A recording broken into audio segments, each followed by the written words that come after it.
Kalau lu sering minta maaf padahal nggak salah, takut orang marah kalau ditolak, atau ngerasa bersalah waktu mulai prioritasin diri sendiri, selamat. Lo lagi dengerin penjelasan tentang diri lo sendiri.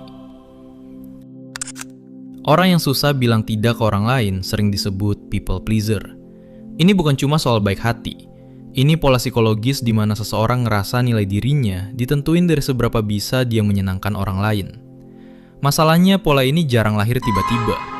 Banyak people pleaser tumbuh di lingkungan di mana cinta terasa bersyarat. Kayak dipuji kalau nurut, dan diabaikan kalau ngecewain. Ada juga yang tumbuh dari trauma, misalnya takut dimarahin, ditinggal, atau disakiti. Dan dari situ, otak belajar satu cara buat bertahan hidup, yaitu menenangkan orang lain. Dalam psikologi ini disebut fawn response, reaksi otomatis buat bikin situasi tetap aman, walau harus ngorbanin diri sendiri. Di budaya kita, pola ini makin kebentuk sama kebiasaan gak enakan, jaga harmoni, dan takut bikin orang lain kecewa.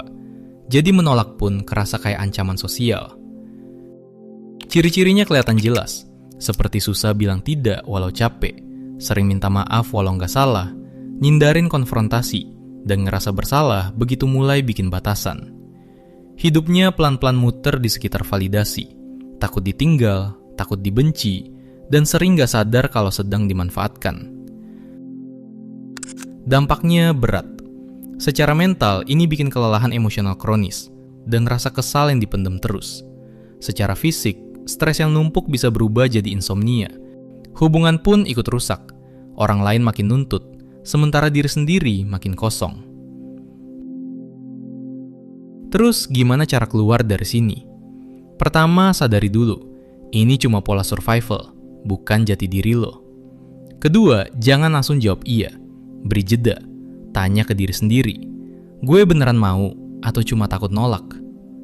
Ketiga, mulai latihan bilang tidak dari hal kecil. Gak perlu panjang-panjang jelasin. Satu kata enggak, itu udah cukup.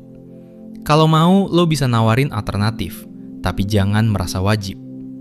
Keempat, bangun self-worth dari dalam. Berhenti nunggu izin orang lain buat ngerasa pantas. Luangin waktu buat diri sendiri tanpa rasa bersalah. Dan kelima, belajar nerima satu hal penting. Menolak itu bukan egois. Itu cara buat jaga diri tetap utuh. Intinya, berhenti jadi people pleaser bukan berarti berubah jadi orang jahat. Ini tentang rebut kembali kontrol atas hidup lo sendiri. Dengan batas yang sehat, lo justru bisa punya hubungan yang lebih jujur dan lebih nyata. Ingat satu hal, lo nggak lahir buat hidup demi semua orang. Lo lahir buat hidup sebagai diri lo sendiri. Dan percayalah, orang yang benar-benar pantas ada di hidup lo akan tetap tinggal. Bukan karena lo selalu bilang iya, tapi karena lo utuh jadi diri sendiri.